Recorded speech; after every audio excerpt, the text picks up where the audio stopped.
Pemirsa, tanggal 21 Agustus ditetapkan sebagai Hari Maritim Nasional oleh pemerintah Indonesia. Tanggal itu dipilih sebagai Hari Maritim Nasional untuk memperingati keberhasilan Angkatan Laut Indonesia dalam merebut kembali kedaulatan laut Indonesia dari Angkatan Laut Jepang, tepatnya pada tanggal 21 Agustus 45. Sejarah mencatat bahwa 21 Agustus 1945 atau 4 hari setelah proklamasi kemerdekaan Indonesia adalah hari ketika kekuatan Angkatan Laut Republik Indonesia berhasil mengambil alih kekuasaan militer laut Jepang. Dengan peralatan sederhana, militer Indonesia dapat mengalahkan Jepang yang sudah menggunakan peralatan yang jauh lebih mutakhir kala itu.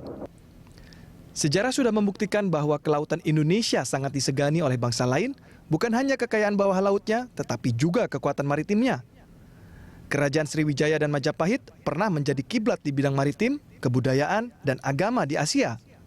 Namun seiring kedatangan Belanda sebagai penjajah, pamor Nusantara sebagai negara maritim mulai pudar. Hari Maritim diperingati juga mengingat hampir 75% wilayah Indonesia berupa laut. Secara geografis, Indonesia merupakan negara kepulauan dengan 2/3 luasnya berupa lautan. Hal itu dapat terlihat dengan adanya garis pantai di hampir setiap pulau di Indonesia yang mencapai sekitar 81.000 km dan menempatkan Indonesia di urutan kedua setelah Kanada sebagai negara yang memiliki garis pantai terpanjang di dunia. Status negara kepulauan didapat melalui perjalanan sejarah yang panjang.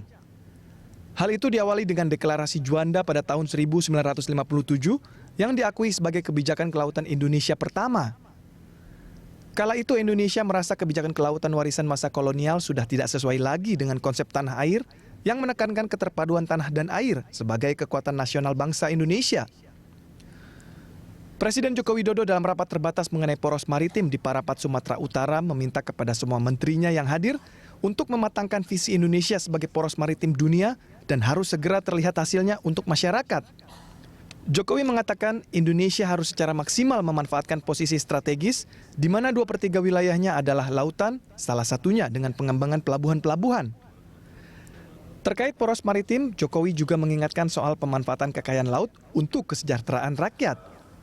Hampir 2 tahun kita berbicara masalah poros maritim dan sampai saat ini saya kira implementasinya ada yang sudah berjalan, tapi masih banyak yang belum.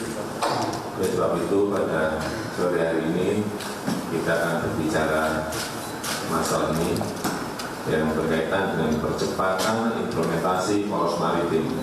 Indonesia memerlukan waktu puluhan tahun untuk mendapatkan pengakuan dunia internasional sebagai negara kepulauan yang kemudian dicantumkan dalam bab 4 Konvensi Hukum Laut tahun 1982.